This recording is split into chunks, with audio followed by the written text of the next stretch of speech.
Saludos y bendiciones.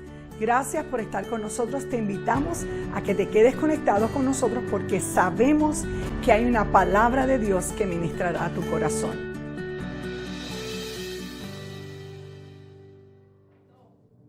El mensaje de hoy lleva por título Mantén tu confianza en mí. El Señor te está diciendo en esta hora, no importa la situación que tú estés atravesando, si estás en medio de gozo, mantén tu confianza en mí.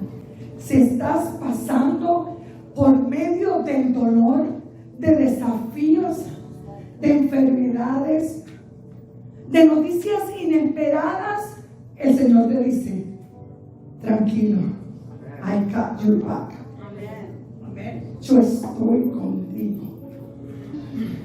Fija tu mirada en mí.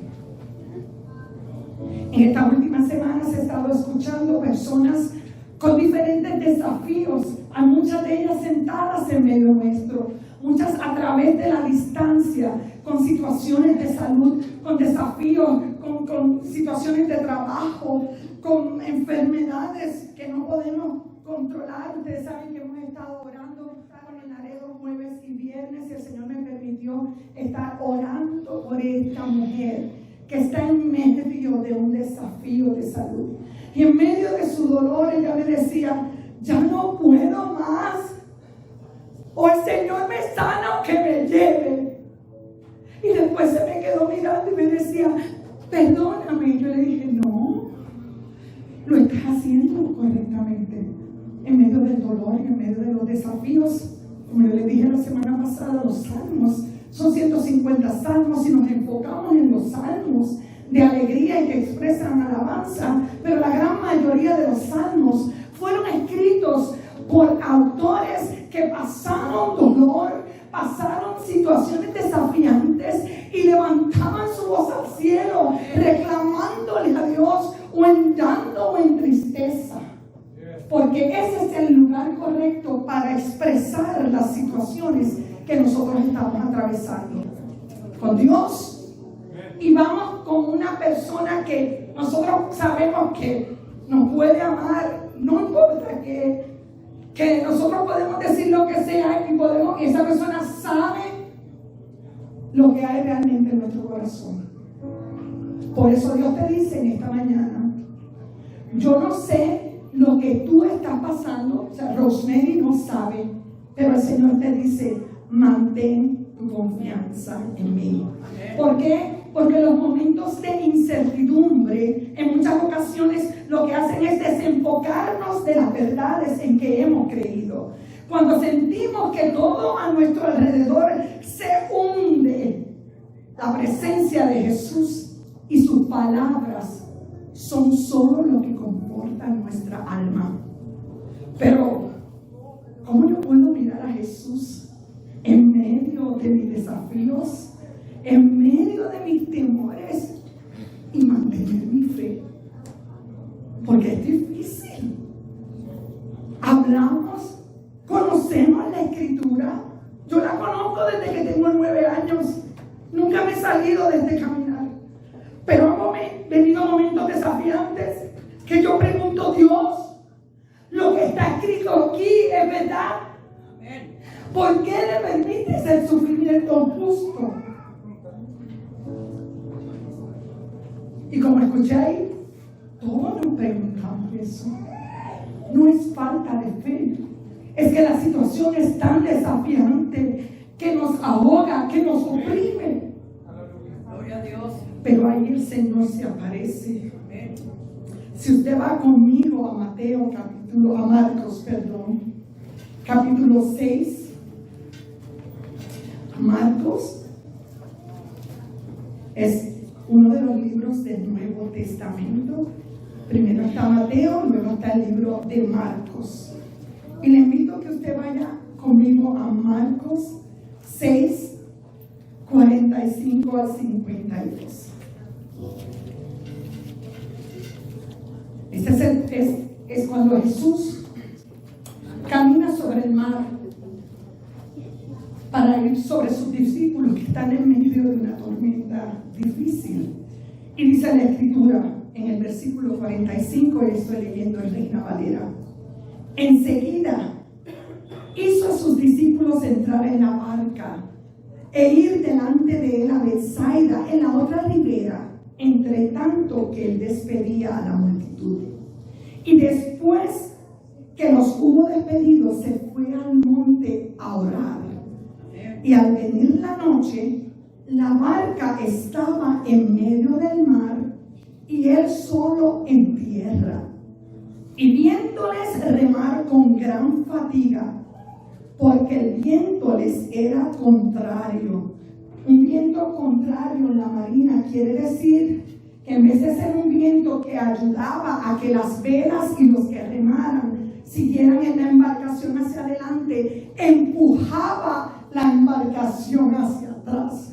Y aunque ellos eran pescadores y marineros experimentados, no podían, porque dice la Escritura, el verso 48, viéndoles remar con gran fatiga, porque el viento les era contrario. Cerca de la cuarta vigilia de la noche, vino a ellos andando sobre el mar y quería adelantárseles. Viéndolo ellos andar sobre el mar, pensaron que era un fantasma y gritaron, porque todos le veían y se turbaron. Pero enseguida habló con ellos y les dijo: tened ánimo, yo soy, no temáis. Y subió a ellos en la barca y se calmó el viento. Y ellos se asombraron en gran manera y se maravillaban, porque aún no habían entendido lo de los panes, por cuanto estaban endurecidos en su corazón.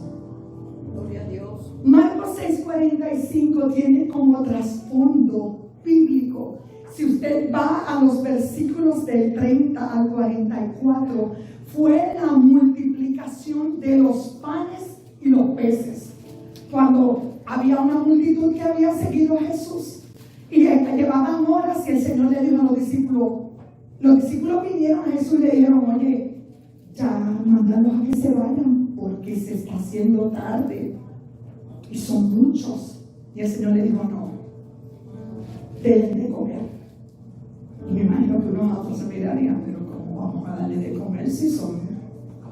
Se estima, según los comentaristas bíblicos, que eran como 5,000 personas, y siempre se contaban solo los hombres en esa época. Y si son como nosotros, pues tenía una esposa, y si lo mínimo que tenemos son 2 hijos, pero ya usted sabe que hay familias que pueden tener 4 o 5. Yo estimo que era fácil, más de 10,000 personas allí. Y uno de ellos fue y le dijo: mira, encontramos un nene aquí que tiene 5 panes y 2 peces. Ellos todavía estaban en ese trasfondo de esa multiplicación. Y Jesús envía después de eso a sus discípulos: mira, regresen a Betsaida, el lugar donde ellos estaban. Y en medio de ellos le digo: ustedes sigan en la barca y yo me voy a quedar orando. Los discípulos enfrentan una tremenda tormenta. Y dice la Escritura que les dio temor. Así que yo me imagino que la cosa estaba bien difícil. Porque para que una persona experimentada, cruzando en embarcaciones como ellos eran, dijera que tenía temor, era una tormenta que a lo mejor ellos nunca habían experimentado.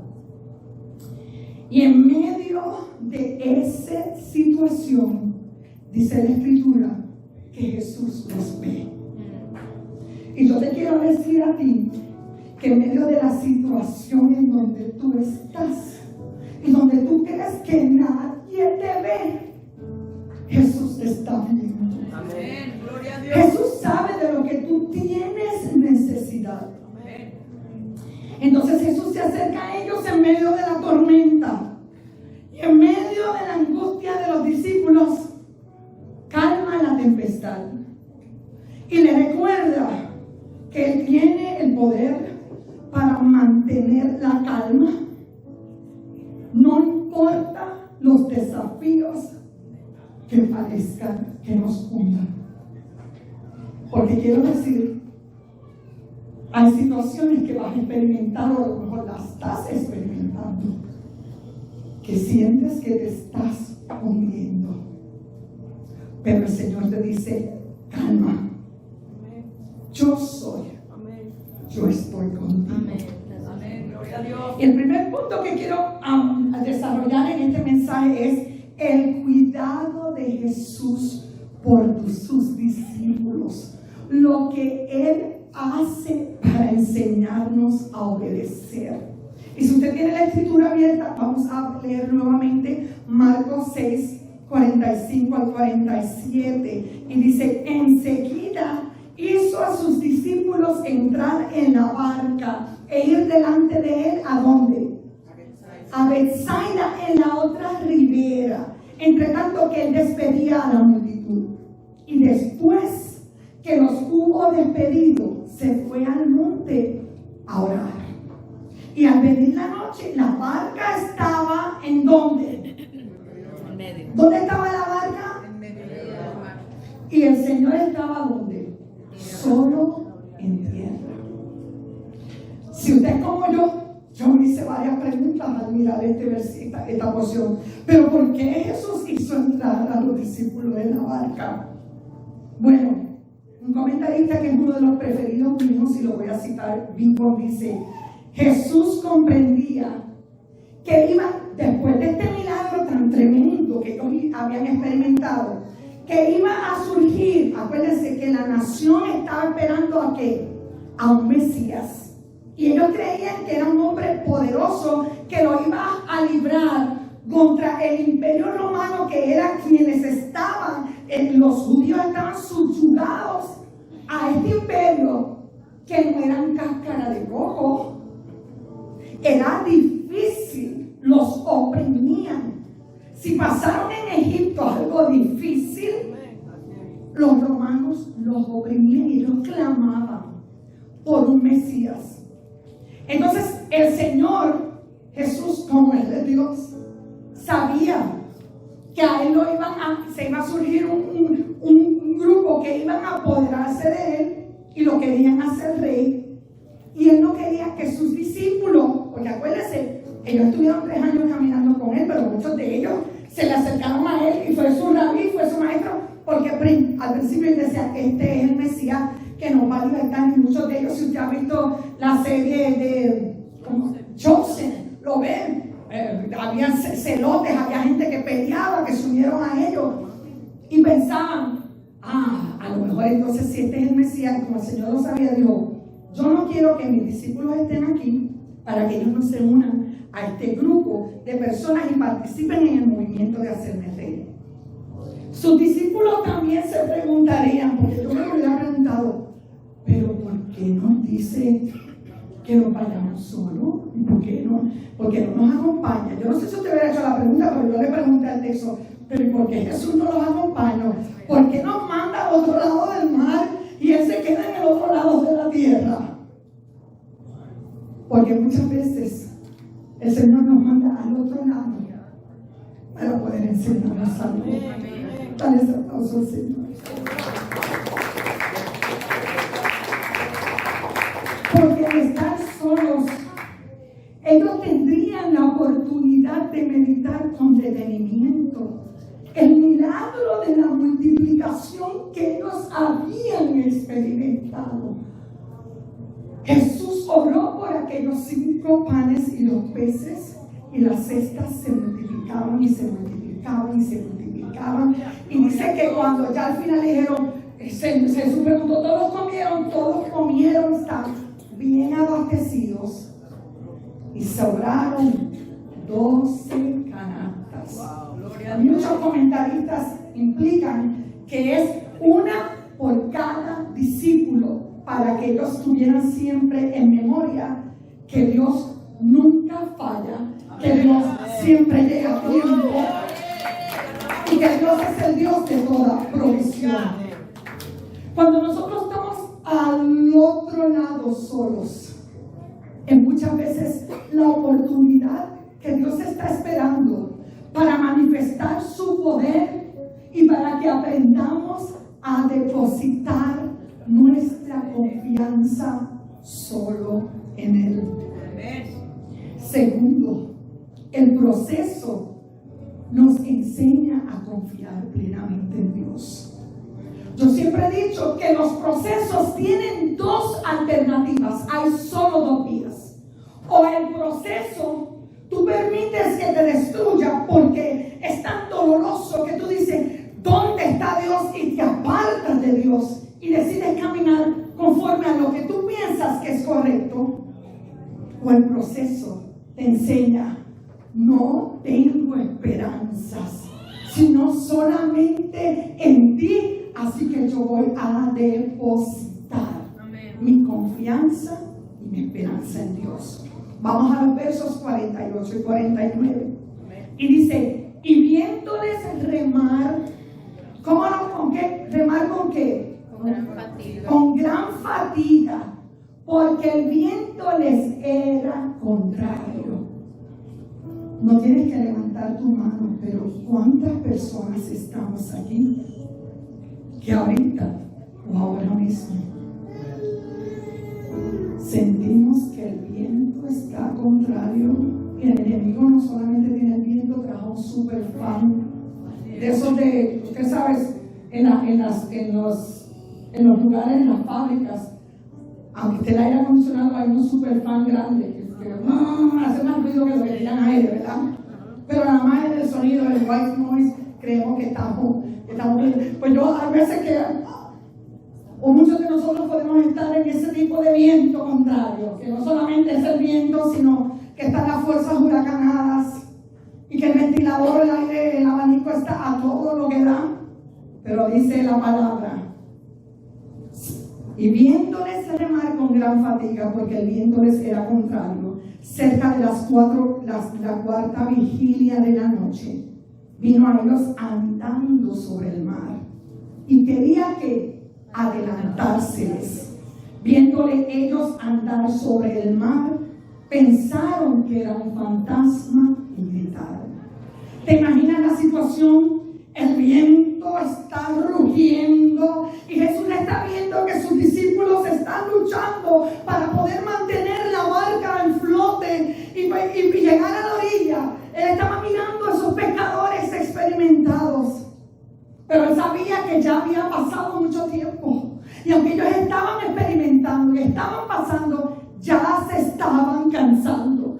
Ya las fuerzas físicas, emocionales y espirituales estaban menguando. Habían tenido un evento magnificado. Imagínense sirviendo las mesas con esa multiplicación de los panes. Ya era la cuarta vigilia de la noche. La cuarta vigilia de la noche era alrededor de las 3 o 4 de la mañana. Toda la noche en medio del sufrimiento. Pero Él vino a ellos andando sobre el mar. Amén. ¿Por qué? Porque los vio remar con gran fatiga. Aleluya. Con gran fatiga significa ser examinados por el tormento, atormentados y acongojados. Él los vio en su tormento, vio que estaban cansados. Entonces, viendo la situación, él supo que el tiempo de oración ya había terminado. Y era el momento de entrar y ayudar a sus amigos. En medio de lo difícil de la situación que tú estés atravesando, en el momento en que tú crees que vas a flaquear, Jesús aparece caminando en medio de las aguas. Y en medio de las turbulencias que estás atravesando, podemos ver con claridad que nuestro Maestro ha llegado. Dios se hace presente. Dios no nos abandona en medio de nuestros desafíos. Parece que sí, pero yo te aseguro y la palabra te dice que no. ¿Cuántos han ido a la escuela aquí? miedo, no le voy a dar un examen ahora. ¿Se acuerdan de la escuela elemental? Cuando nosotros estudiábamos para un examen y decían, ok, saquen, por lo menos en Puerto Rico nos decían, solo les permitimos tener 2 lápices. Uno por si se te quebraba la punta, pues tenías el otro y no tenías la excusa de mirar el bulto y mirar ahí ¿cómo se le llama? La notita. Al acordeón. ¿Cómo se llama? Nosotros le decíamos la droga en Puerto Rico. O sea, la droga, pero un papelito chiquito. Pero uno tiene una visión 40 y uno mira, no sé cuánto el lápiz y uno abría y buscaba. El acordeón le llaman en otro país, México. Y yo quiero decirte que los maestros saben. Oh, sí. Yo recuerdo una vez, y yo no sé si se lo he contado, cuando yo estudié farmacia, yo me acuerdo que yo tenía un examen de matemática farmacéutica. A mí siempre me gustaba la matemática, pero eran unas fórmulas que se me hacía difícil aprendérmela. Y esta que está aquí dijo, bueno, ya era cristiana y líder y todo. Yo voy a saber más que los maestros. Yo voy a agarrar un lápiz y con una aguja le voy a hacer la fórmula. Dejo el lápiz de las fórmulas encima del escritorio, del pupitre, y con el otro escribo y voy moviendo, porque yo nada más necesitaba la fórmula para saber. Dejé mis 2 lápices en mi casa. Ya estaba casada con Ricardo. Toda la noche me pasé haciendo mi lápiz para copiar. Creía que lo había echado en mi bulto de la universidad. Todo el mundo bien asustado fuera del salón y yo, ay, no me digo, tú estás tranquila. Y luego mentirosa, no, yo estudié. Y cuando voy a sacar los lápices, que me doy cuenta que no tengo el que le había escrito las fórmulas, le digo, porque a nosotros nos medían el tiempo. La profesora, yo siempre me he sentado al frente, porque cuando me convertí desde chiquita, nuestro pastor nos mentoreó que la mejor comida se siempre es los de al frente y las bendiciones se rigen a los de al frente, porque desde los 9 años aprendí eso y para mi madre me senté al frente. Y la profesora me miraba y yo la miraba. Y empecé a sudar frío. Y ella me dice, ¿podemos ir afuera? Y yo, ¿cómo no, profesora? Y me dice, ¿te ibas a copiar, verdad? Y yo le dije, sí. ¿Y cómo te ibas a copiar? Pues ya tenía que decirle, pobre de los que vinieron después que quisieron hacerlo de los lados. Profesora, acomodé todas las fórmulas en un lápiz, pero se me quedó en la casa. Ella no era creyente y sabía que yo era creyente. Y me dijo, Dios te permitió eso para que tu testimonio no sea manchado. Te voy a dar una oportunidad. Era cada 2 días que yo tomaba esa clase. Te voy a dar la oportunidad de que estudies. Y en 2 días tú vienes y presentas el examen. Pero te tienes que salir del cuarto porque la gente te va a ver sentada ahí. ¿Qué implica esto? Que cuando tú estás en medio de tu dolor y de la situación que tú estás atravesando, aunque el maestro esté en silencio, el maestro te ve. El maestro te ve. Él no ve, verso 48 nos dice, y viéndoles remar con gran fatiga porque el viento les era contrario. Y así es Jesús. Nos vio antes, nos sigue viendo y nos seguirá viendo porque Jesús nos ama. Y el Señor nos recuerda que no hay un solo momento en nuestras vidas en que Él no se haga presente para auxiliarnos. Así que, mi amado, en medio de los desafíos, Jesús nunca te va a dejar solo. Él siempre viene a tu auxilio. ¿Cuál entonces debe de ser nuestra respuesta? Nuestra respuesta debe ser depositar nuestra confianza absoluta en Él. Y ahí voy a mi tercer punto, y con esto termino. Tenemos que entender que Dios tiene un plan y un propósito. Tenemos que descansar en la confianza de que Dios sabe lo que hace. Veamos los últimos versículos 50 al 52. Porque todos le veían y se turbaron. Pero enseguida habló con ellos y les dijo: tened ánimo, yo soy, no temáis. Y subió a ellos en la barca y se calmó el viento, y ellos se asombraron en gran manera y se maravillaban, porque aún no habían entendido lo de los panes, por cuantos estaban endurecidos sus corazones.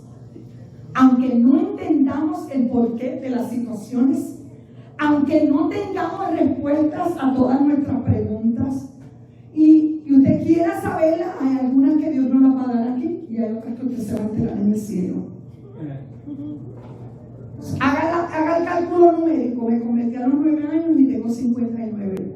Hay muchas preguntas que hasta el día de hoy Dios no me ha contestado. Hay otras que sí, pero hay otras que no. Pero a pesar de nuestras preguntas, esto no nos puede hacer desenfocarnos de la gran verdad de que Él sabe lo que hace, que Él tiene cuidado de nosotros. Y así como le hemos visto actuar de una manera milagrosa en otras situaciones de nuestra vida, Él lo hará otra vez. Aunque no lo veamos, aunque no podamos distinguir desde lejos su presencia, ¿será el Señor o será un fantasma? Él nos va a hablar y nos va a decir, como le dijo a los discípulos: no tengan ánimo, no tengan miedo, yo estoy aquí. Me gusta como dice la traducción lenguaje actual: tranquilo, no tengan miedo, soy yo. Amén. Aleluya. La palabra de Jesús, al igual que lo hizo con los discípulos, nos ofrece calma en medio de la tempestad que estamos atravesando. Es su palabra la que nos alienta y nos consuela. Es su presencia lo que nos da la paz en medio de la tormenta. La tormenta puede seguir, pero cuando Él llega, nos da la paz que sobrepasa todo entendimiento humano. Y nosotros podemos declarar: Él está conmigo, todo va a estar bien. Santo es el Señor, amén. La paz que tenemos en medio de las tormentas es esa certeza en el corazón de saber que Jesús tiene todas las cosas bajo su control. Cuando la presencia del Señor llega a nuestra vida, nos da ánimo, nos ofrece esperanza y nos da paz. Que nuestras experiencias con Dios fortalezcan el corazón para permanecer firmes sin fluctuar. No hay momento en nuestras vidas, por difícil que parezca, que el Señor no esté presente. Así que el llamado de hoy es a experimentar el cuidado de Dios en medio de nuestros gigantes, en medio de nuestras tormentas o en medio de los más grandes desafíos. La voz que calmó a los discípulos en medio de la tormenta es la que continúa susurrando en nuestros corazones: ¡hey! No te preocupes, yo entiendo por lo que estás pasando. Yo te sostengo en mis manos. Y su voz nos susurra una vez más: mantén tu confianza en mí. Aleluya. En medio de las situaciones que estamos enfrentando, ¿qué vamos a hacer? ¿Vamos a confiar en nosotros mismos? ¿O vamos a depositar nuestra confianza en Dios? Cuando depositamos nuestra confianza en Dios, podemos tener la seguridad de que recibiremos la ayuda de Dios. La palabra nos ofrece muchas promesas en las que nosotros podemos descansar y confiar. Así que yo te voy a mencionar unas pocas. La primera se encuentra en Mateo 28:20. Y he aquí, yo estoy con vosotros todos los días hasta el fin del mundo. Todos los días, no importa qué día, bueno, malo, feliz, triste, lo que tengas que enfrentar, la promesa es que Él va a estar todos los días con nosotros hasta el fin. La segunda promesa es que Él da esfuerzo al cansado. Señor, ya estoy cansado. Señor, ya no me quedan fuerzas. Isaías 40, 28, 29 te dice: no has sabido, no has oído que el Dios eterno es Jehová, el cual creó los confines de la tierra, no desfallece ni se fatiga con cansancio, y su entendimiento no hay quien lo alcance. Él da esfuerzo al cansado y multiplica las fuerzas al que no tiene ningunas. Él es el Dios que nos ofrece esfuerzo, ayuda y sustento. Amén. Desde el día que yo me convertí, esta es la palabra rema que dirige mi vida. Isaías 41:10. No temas porque yo estoy contigo. No desmayes porque yo soy tu Dios que te esfuerzo. Mira los absolutos de Dios. Siempre te ayudaré. Aleluya. Siempre te sustentaré con la diestra de mi justicia. La clave para vencer el temor es recordar las promesas de Dios y aplicarlas en nuestras vidas. Si tú sabes la promesa, pero no la aplicas en tu vida, no tiene efectividad. En medio de una aflicción que yo pasé hace muchos años, yo recuerdo que yo estaba en Puerto Rico. Recuerdo que fuera ahora estábamos viviendo en Encantada, en Trujillo Alto.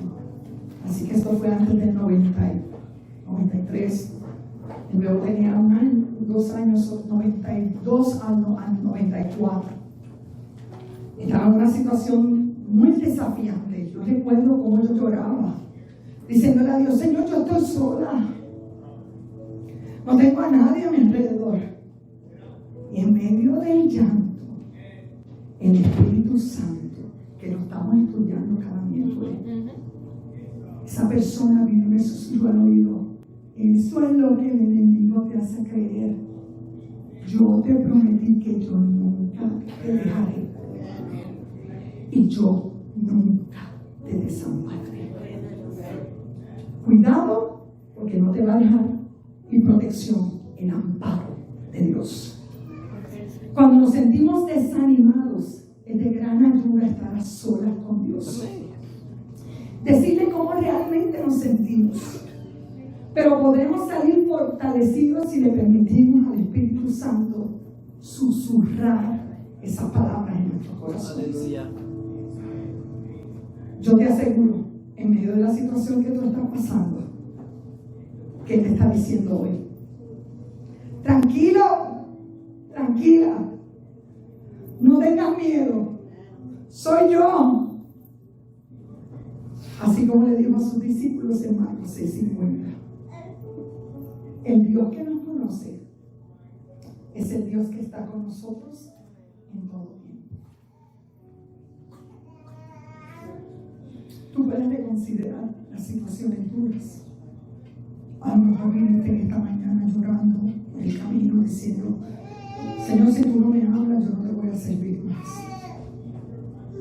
Si tú no actúas en medio de mí,